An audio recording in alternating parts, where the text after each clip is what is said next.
Oi, gente, bem-vindos ao meu canal. Eu sou Valesca e aqui vamos mergulhar no mundo dos livros que vão nos ajudar a entender mais sobre educação de filhos.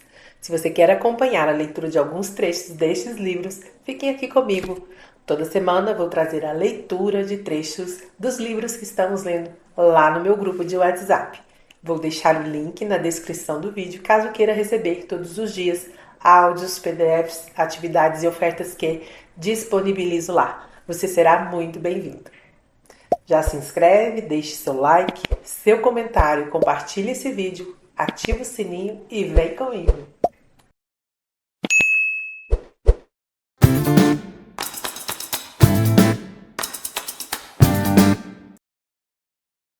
Capítulo 4. Mate as borboletas. Integrando a memória para crescimento e cura. De jeito nenhum vou fazer aulas de natação neste verão. O filho de 7 anos de Tina fez essa declaração decidida quando descobriu que os pais o haviam matriculado em aulas na piscina da escola local. Sentado à mesa do jantar, ele olhou furioso para a mãe e para o pai, lançando a mandíbula para a frente e comprimindo os olhos. Tina olhou para o marido, Scott, que encolheu os ombros, como que dizendo: "Tudo bem, eu falo primeiro." "Não estou entendendo, você adora nadar." "Exatamente, papai, aí é que está." E ele pareceu um pouco sarcástico. "Eu já sei nadar." Scott assentiu com a cabeça. "Sabemos disso. As aulas são para ajudá-la a melhorar." Tina acrescentou. "Além disso, Henry vai fazer também." Henry deve ser o irmãozinho, né? Ou o amigo. "Vocês dois ficarão juntos todos os dias da semana que vem." "De jeito nenhum. Não quero saber." Olhou para o próprio prato e um sinal de medo invadiu sua voz decidida. "Por favor, não me obriguem a fazer isso." Scott e Tina se entreolharam, disseram que pensariam a respeito e continuariam a conversa mais tarde. Mas ficaram chocados. Era absolutamente incomum o filho rejeitar qualquer atividade com Henry, o melhor amigo dele, especialmente algo relacionado à atividade física. É amigo, então. Situações assim surgem o tempo todo para os pais, quando ficam completamente desconcertados pela forma como o filho reage a algo que eles dizem. Quando medo, raiva, frustração e outras emoções intensas oprimem as crianças e elas agem de uma maneira sem sentido, talvez o motivo seja fácil de corrigir.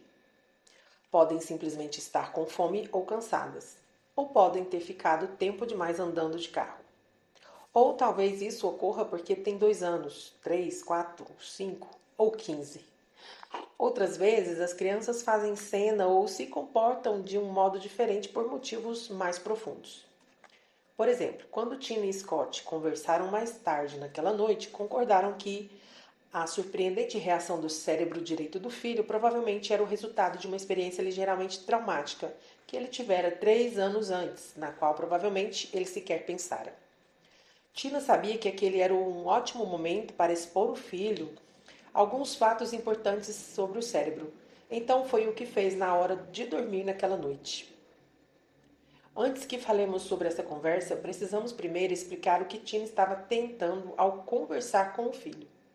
Ela sabia que uma das melhores maneiras de ajudar uma criança a lidar com experiências difíceis é compreender questões básicas sobre a ciência de como a memória funciona no cérebro. Memória e cérebro. 2 mitos. Vamos começar com 2 mitos sobre a memória. Mito número 1. A memória é um arquivo mental. Quando pensamos em nosso primeiro encontro ou no nascimento de nosso filho, apenas abrimos a gaveta de arquivos certa do cérebro e acessamos essa memória. Seria legal e conveniente se isso fosse verdade, mas simplesmente não é assim que o cérebro funciona. Não há milhares de pequenos arquivos de memória na sua cabeça, esperando que você os acesse e traga-os à consciência para pensar neles. Em vez disso, a memória tem tudo a ver com associações. Como uma máquina de associação, o cérebro processa algo no momento presente. Uma ideia, um sentimento, um cheiro, uma imagem. E relaciona essa experiência com experiências parecidas do passado. Essas experiências anteriores influenciam muito como compreendemos o que vemos ou sentimos. Essa influência ocorre por causa de associações no cérebro, onde diferentes neurônios ou células cerebrais se ligam uns aos outros. Então, basicamente, memória é a forma como um evento do passado nos influencia no presente. Por exemplo, imagine que você encontrou uma velha chupeta entre as almofadas do sofá. Que tipo de emoções e memórias você sentiria? Se ainda tem um bebê em casa, talvez nada muito relevante. Mas se faz alguns anos que seu caçula parou de usar chupeta, talvez você seja tomado por associações sentimentais. Talvez se lembre de como ela parecia gigante na boca do seu recém-nascido, ou da rapidez com que se mexeu na primeira vez em que seu filho pequeno dividiu a chupeta com o cachorro. Ou talvez reviva aquela noite triste em que todos deram adeus às chupetas para sempre. No momento em que você a encontra, todos os tipos de associação voltam à sua consciência, causando um impacto em seus sentimentos e humores do presente, com base em fortes associações do passado. Memória é basicamente isso, associação. Sem complicar muito, eis o que acontece no cérebro. Toda vez que passamos por uma experiência, neurônios disparam ou ativam-se em sinais elétricos. Quando essas células cerebrais disparam, elas se ligam ou se juntam a outros neurônios. Essas ligações criam associações. Como explicamos na introdução, isso significa que toda experiência literalmente muda a constituição física do cérebro, uma vez que os neurônios estão constantemente sendo conectados e separados com base nas nossas experiências. Neurocientistas explicam esse processo dizendo que neurônios que disparam juntos se ligam juntos. Em outras palavras, toda nova experiência faz determinados neurônios dispararem e, quando isso acontece, ligam-se ou se conectam com outros neurônios que estejam disparando ao mesmo tempo. Isso não combina com a sua experiência? A simples menção de morder um limão pode nos fazer salivar. Ou uma música no carro nos transporta para uma encabulada dança lenta no tempo de escola. Lembre-se de quando você deu à sua filha de 4 anos um chiclete depois da aula de balé, aquela única vez? O que ela queria e esperava depois de todas as aulas de balé desde esse episódio? É claro, chiclete. Por quê? Porque os neurônios do final de aula de balé haviam disparado e se ligado com os neurônios do chiclete. Neurônios que disparam juntos se ligam juntos. É assim que a memória funciona. Uma experiência, o final da aula de balé, faz certos neurônios dispararem, os quais podem se ligar a neurônios de outra experiência, ganhar chiclete. Então, toda vez que passamos pela primeira experiência, nosso cérebro a conecta com a segunda. Dessa forma, quando a aula de balé termina, nosso cérebro tem a expectativa de ganhar chiclete. O gatilho pode ser um acontecimento interno, um pensamento ou um sentimento, ou externo, que o cérebro associa com algo do passado. Independentemente, essa memória provocada estabelece expectativas em relação ao futuro. O cérebro se prepara continuamente para o futuro com base no que aconteceu antes. Memórias moldam nossas percepções atuais, fazendo-nos prever o que acontecerá a seguir. Nosso passado molda nosso presente e nosso futuro por meio de associações dentro do cérebro. Sensacional, simplesmente. Estou achando isso aqui sensacional. Dá base para muita coisa que a gente estuda por aí, né? Incrível. Mas vamos continuar aqui. Mito 2. A memória é uma fotocopiadora. Quando acessamos memórias, vemos reproduções precisas e exatas do que aconteceu no passado. Você se lembra de si mesmo em seu primeiro encontro com roupas e cabelos ridículos e acha graça do próprio nervosismo. Ou vê o médico segurando seu bebê recém-nascido e revive as emoções intensas daquele momento. Mais uma vez, não é exatamente assim que acontece. Bom, as roupas e os cabelos ridículos podem realmente ser um fato, mas a memória não é uma reprodução exata dos eventos do passado. Sempre que recuperamos uma memória, nós a alteramos. O que você recorda pode ser exatamente o que aconteceu, mas o simples ato de relembrar uma experiência a modifica, às vezes de maneira significativa. Cientificamente, a recuperação da memória ativa um conjunto neural parecido com, mas não idêntico àquele criado no momento da codificação. Dessa forma, as memórias são distorcidas, às vezes ligeira, às vezes extremamente, embora você acredite estar sendo preciso. Todos nós já tivemos uma conversa com um irmão ou o marido em que, ao contarmos uma história, eles diziam: "Não foi assim que aconteceu." Nosso estado de espírito, quando a memória foi codificada, e o estado de espírito de quando a recordamos, influenciam e modificam a própria memória. Assim, a história que você realmente conta é menos história e mais ficção histórica. Tô chocada. Eu meio que já sabia disso, mas ouvi de um neurocientista é incrível, porque está provando cientificamente o que a gente, bom, pelo menos eu já sabia. Mantenha esses dois mitos em mente enquanto falamos nas próximas páginas sobre seus filhos e a forma como as experiências passadas provocam um impacto neles. Lembre-se de que a memória se trata de ligações no cérebro e não de arquivos organizados em ordem alfabética para serem acessados sempre que necessário. E memórias recuperadas são, por definição, vulneráveis à distorção e não fotocópias precisas e detalhadas do seu passado. A verdade sobre a memória. Vamos ficar explícitos e implícitos. Pense na sua memória para trocar uma fralda. Quando se aproxima de um trocador, você não determina ativamente os passos do processo. Muito bem. Primeiro coloque o bebê sobre o trocador, agora abra o pijama e tire a fralda molhada. Agora coloque a fralda limpa embaixo do bebê e... Não, nada disso é necessário. Quando trocamos uma fralda, simplesmente fazemos isso. Você já trocou tantas vezes antes que sequer pensa no que está fazendo. Seu cérebro dispara conjuntos de neurônios e faz você abrir os adesivos, tirar a fralda, pegar um lenço umedecido e assim por diante. Tudo sem perceber que está se lembrando de como faz isso.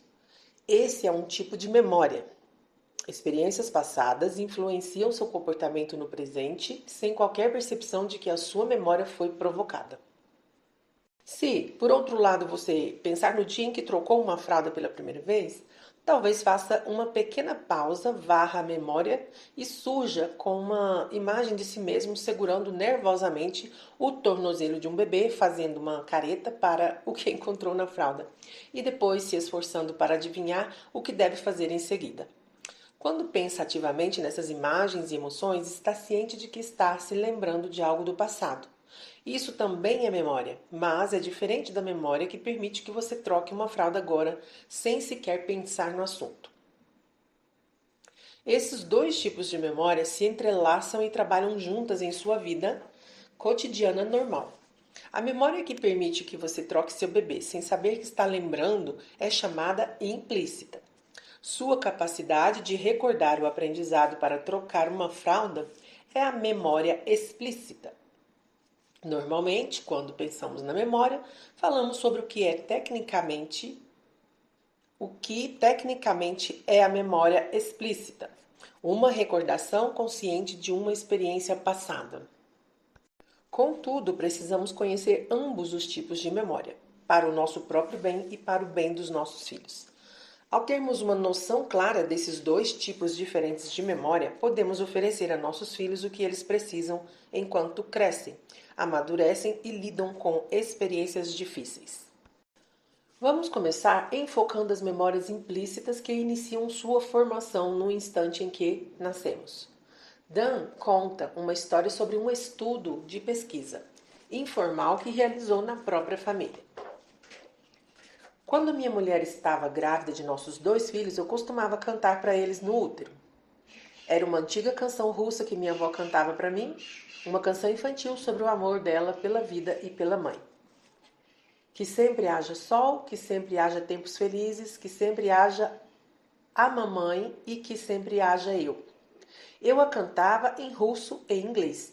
Durante o último trimestre de gravidez, período em que o sistema auditivo estava conectado o suficiente para registrar o som chegando através do líquido amniótico.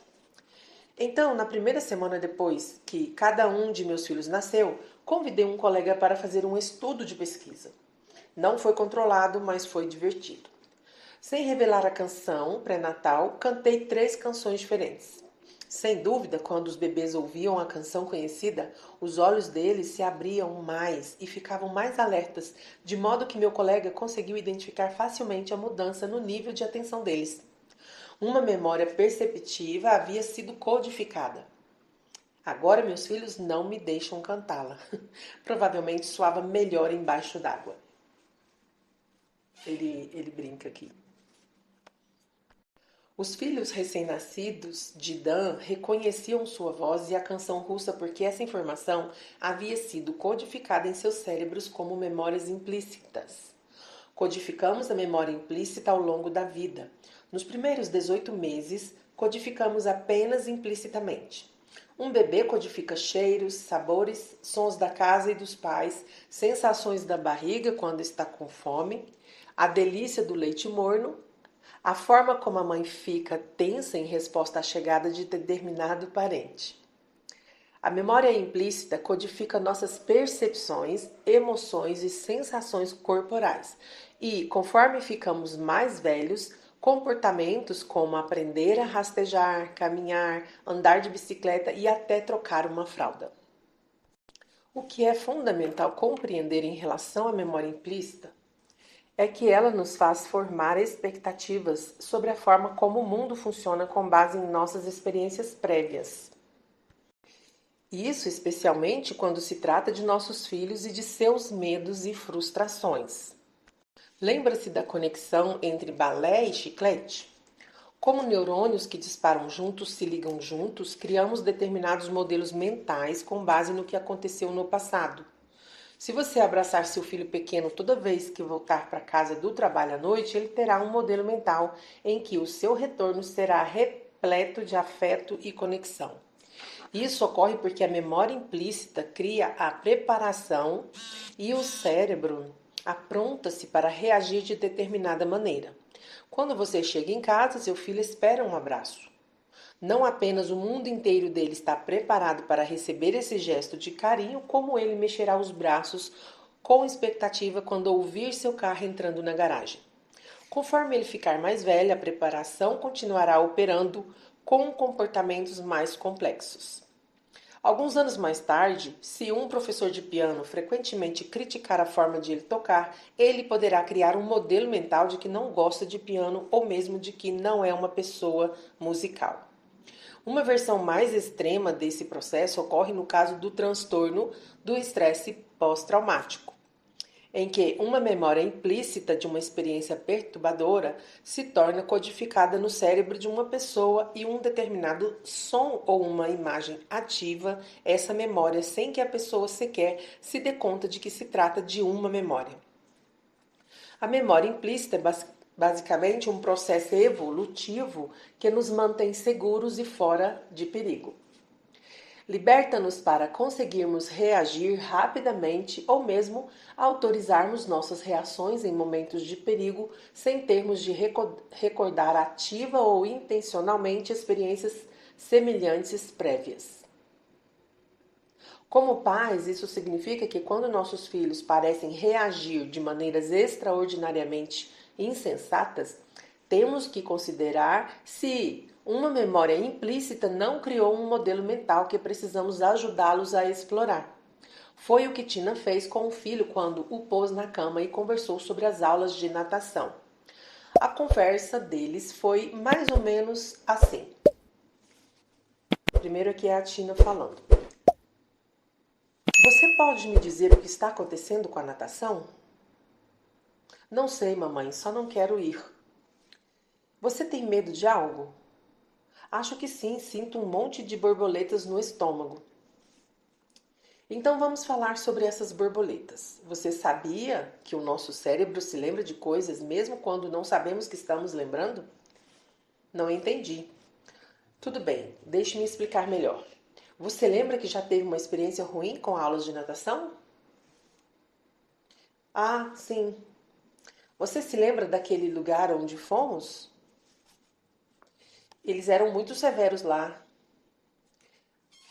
Sim, aqueles professores eram muito rígidos. Eles me fizeram saltar do trampolim, empurraram minha cabeça para baixo d'água e fizeram-me prender o fôlego por um tempão. Foi muito tempo atrás, né, filho? E sabe do que mais? Acho que isso tem muito a ver com o fato de você não querer ter aulas de natação agora. Você acha, mamãe? Sim. Sabe que muitas vezes, quando fazemos coisas, sejam boas ou ruins, nosso cérebro e nosso corpo se lembram delas? Então, quando digo estádio Dodger, você sorri. Está sentindo o que acontece dentro de você agora? O que o seu cérebro e o seu corpo estão lhe dizendo? Como você se sente? Empolgado? Sim, estou vendo isso em seu rosto. Você sente borboletas no estômago? Não, de jeito nenhum. Quando digo aulas de natação, isso muda a forma como você se sente? Sim. E as borboletas voltaram? Sim, mamãe, não quero ir. Mas olhe só, o que acho que está acontecendo? O seu cérebro é incrível. Uma das funções importantes dele é manter você seguro. Sabe? Seu cérebro está sempre conferindo tudo e dizendo: isso é bom, isso é ruim. Então, quando digo estádio Dodger, seu cérebro diz: ótimo, vamos lá. Esse é um lugar divertido. Mas quando digo aulas de natação, seu cérebro diz: má ideia, não vá. Exatamente. É isso mesmo, mamãe. O motivo pelo qual seu cérebro fica tão empolgado quando digo estádio Dodger é porque você teve boas experiências lá. Provavelmente não se lembra dos detalhes de todos os jogos, mas ainda assim tem uma boa sensação geral sobre tudo. Tina abordou o assunto apenas estabelecendo o conceito de que certas memórias podem nos afetar sem termos consciência de que algo veio do passado. Provavelmente você entende porque o filho dela não queria frequentar as aulas de natação. Um dos maiores problemas era que ele não fazia ideia de por que estava nervoso. Ele apenas sabia que não queria ir. Mas quando Tina explicou de onde os sentimentos dele estavam vindo, ele começou a desenvolver alguma consciência que o deixou assumir o controle sobre o que estava acontecendo no cérebro dele, de modo que pôde começar a recompor suas experiências e seus sentimentos. Eles conversaram um pouco mais e então Tina apresentou algumas ferramentas práticas que ele podia usar quando se sentisse nervoso com as aulas de natação. Algumas das mesmas ferramentas que discutiremos com você adiante. Eis como se deu o fim desta conversa. Tina. Tudo bem. Então agora você sabe que o motivo do seu medo é que você teve experiências ruins antes. Sim, acho que sim. Mas agora você está mais velho, sabe mais e pode pensar em nadar de um jeito totalmente diferente. Então vamos fazer algumas coisas para ajudá-lo a se sentir melhor. Uma delas é começar a pensar em todas as lembranças boas e divertidas que você teve nadando. Você consegue se recordar de alguma delas? Sim, claro que sim. Quando nadei com Henry na semana passada. Certo, ótimo. Você também pode conversar com o seu cérebro. Hã? Como assim? É sério, na verdade, é uma das melhores coisas que você pode fazer. Você pode dizer a ele: cérebro, obrigado por tentar me manter seguro e me proteger, mas não preciso mais sentir medo de fazer natação. Serão aulas novas com um novo professor, uma nova piscina e, na verdade, já sei nadar. Então, cérebro, simplesmente vou soprar as borboletas da minha barriga com umas respirações grandes e lentas, assim. Vou enfocar apenas as coisas boas ao fazer natação. Parece estranho conversar assim com seu cérebro? O que você acha? Mais ou menos. Eu sei que é engraçado e meio estranho, mas você vê como pode funcionar? O que você poderia dizer ao seu cérebro para acalmar seu corpo e sentir-se mais seguro e melhor em relação às aulas de natação? O que você poderia dizer mentalmente? Aquelas aulas de natação ruins ficaram no passado, essas aulas de natação são novas e já sei nadar. Muito bem, filho. Como você se sente nadando de modo geral? Ótimo, mamãe. Ok, agora vamos fazer mais uma coisa. O que você pode fazer ou dizer ao seu cérebro caso comece a se sentir nervoso quando formos para as aulas de natação? Vamos estabelecer um código para você lembrar que esses sentimentos pertencem ao passado? Não sei, talvez mate as borboletas? Porque as borboletas são de muito tempo atrás e você não precisa mais delas na sua barriga, certo? Sim, certo. Adorei. Estou feliz por você estar rindo disso agora. Contudo, não podemos pensar em um código menos violento? Que tal liberte as borboletas ou solte as borboletas? Eu gostei do mate, mamãe. Tudo bem, então é mate as borboletas. Perceba que a principal coisa que Tina fez aqui foi contar a história de onde os medos do filho vinham. Ela usou a narrativa para ajudar suas próprias memórias implícitas a se tornarem explícitas e repletas de significado, para não agirem nele com tamanho poder oculto. Depois que as memórias implícitas dele sobre as desagradáveis aulas de natação foram trazidas à luz da consciência, ele conseguiu lidar facilmente com os medos do presente. É nessa transformação de implícitas para explícitas que o verdadeiro poder da memória integradora traz percepção, compreensão e até mesmo cura. Uau, que áudio, hein? Bem longo, mas muito bom. Memórias implícitas e explícitas. Montando quebra-cabeças da mente. As memórias implícitas são frequentemente positivas e funcionam em nosso favor. Como quando esperamos totalmente ser amados por quem nos cerca, porque sempre fomos amados. Se contamos com nossos pais para nos reconfortarem quando estamos sofrendo, como sempre fizeram isso antes, é porque uma série de memórias implícitas positivas foi armazenada dentro de nós. Mas as memórias implícitas também podem ser negativas, como quando tivemos repetidamente a experiência oposta de nossos pais ficarem irritados ou se desinteressarem por nossos momentos de aflição. O problema com a memória implícita, especialmente com uma experiência dolorosa ou negativa, é que quando não temos consciência dela, torna-se uma mina terrestre enterrada que pode limitar-nos de maneiras significativas e por vezes debilitantes. O cérebro se lembra de muitos acontecimentos, quer tenhamos consciência deles ou não. Então, quando temos experiências difíceis, como um tornozelo torcido ou a morte de alguém que amamos, esses momentos dolorosos ficam embutidos em nosso cérebro e começam a nos afetar. Embora não tenhamos consciência, de suas origens no passado, as memórias implícitas ainda são capazes de criar medo, fuga, tristeza e outras emoções e sensações corporais dolorosas. Isso ajuda a explicar por que crianças, assim como adultos, costumam reagir de modo intenso a situações sem terem consciência de que por que estão tão perturbadas.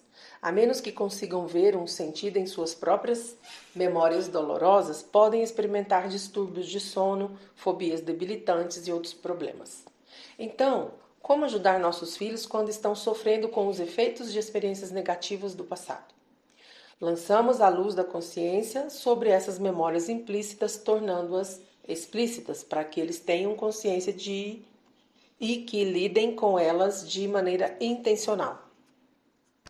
Às vezes, os pais têm a esperança de que os filhos simplesmente esquecerão experiências dolorosas porque passaram Mas o que as crianças realmente precisam é que os pais lhes ensinem maneiras saudáveis de integrar memórias implícitas e explícitas, transformando até mesmo experiências dolorosas em fontes de poder e autocompreensão.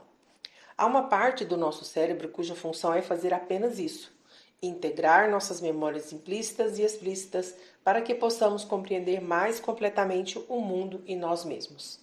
Essa parte é chamada hipocampo e pode ser considerada o mecanismo de busca da recuperação de memória.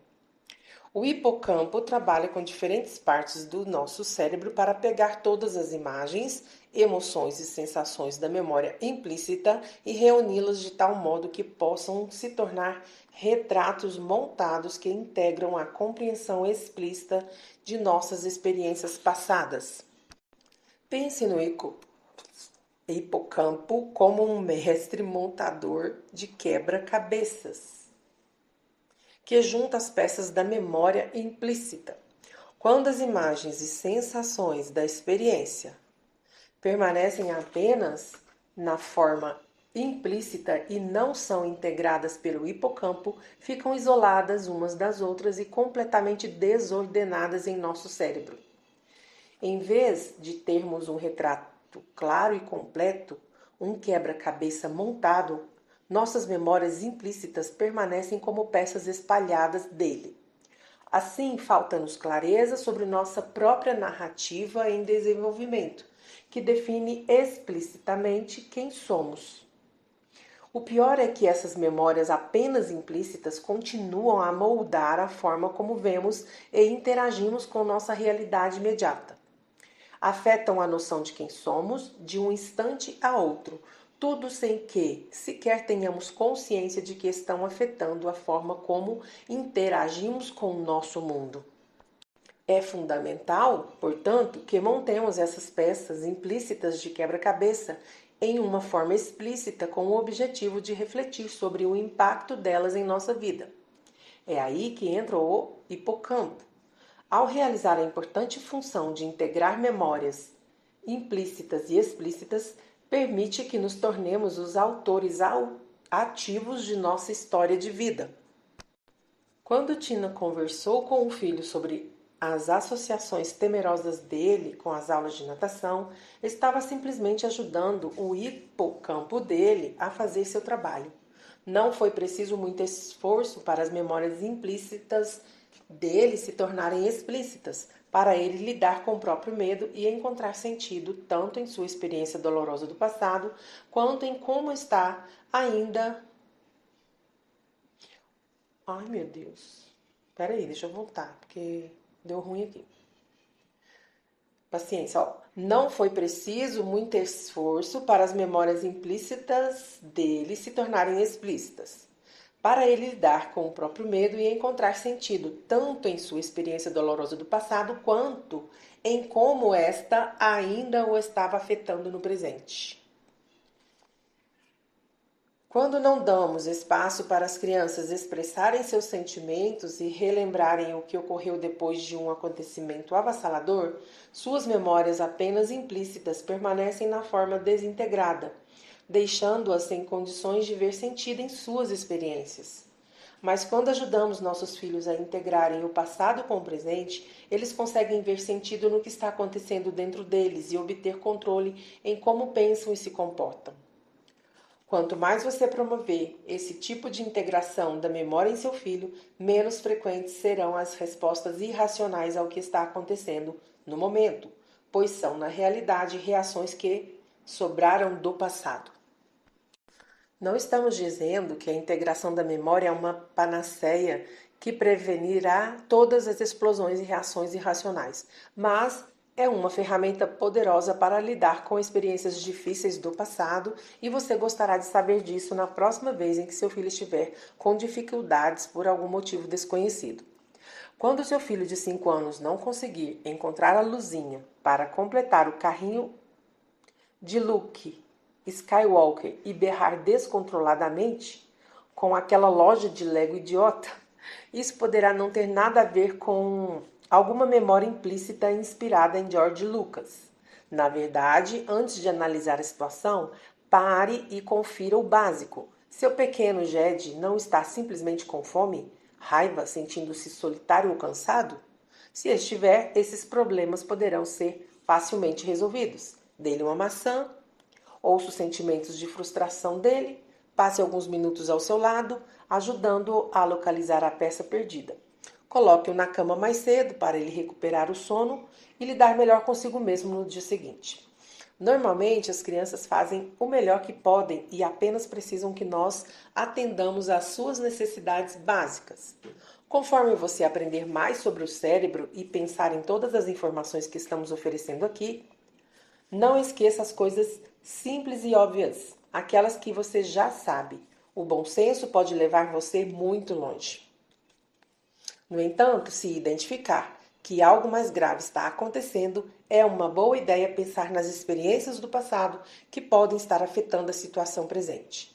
Talvez você nem sempre consiga relacionar a reatividade do seu filho com um acontecimento específico do passado, então não force uma conexão que não existe. Mas se sentir que um acontecimento prévio pode estar influenciando as ações do seu filho, veja a seguir algumas maneiras práticas para muni-lo de ferramentas que o ajudarão a integrar suas memórias implícitas e explícitas e obter mais controle sobre a forma como responde às circunstâncias do presente. E se você chegou até aqui, de coração, muito obrigada! Isso mostra que você se importa de verdade em oferecer o melhor para os seus filhos. E isso já é um passo gigante na jornada da educação com amor e consciência. Se esse vídeo te ajudou de alguma forma, quero te pedir novamente, deixa o seu like, se inscreve no canal e ativa o sininho, porque aqui tem sempre conteúdo pensado com carinho para apoiar tanto você, mamãe, quanto você, papai. E tem mais um vídeo incrível aqui no canal que está aparecendo na tela agora. É só clicar e continuar essa jornada com a gente. Um grande beijo e até o próximo vídeo.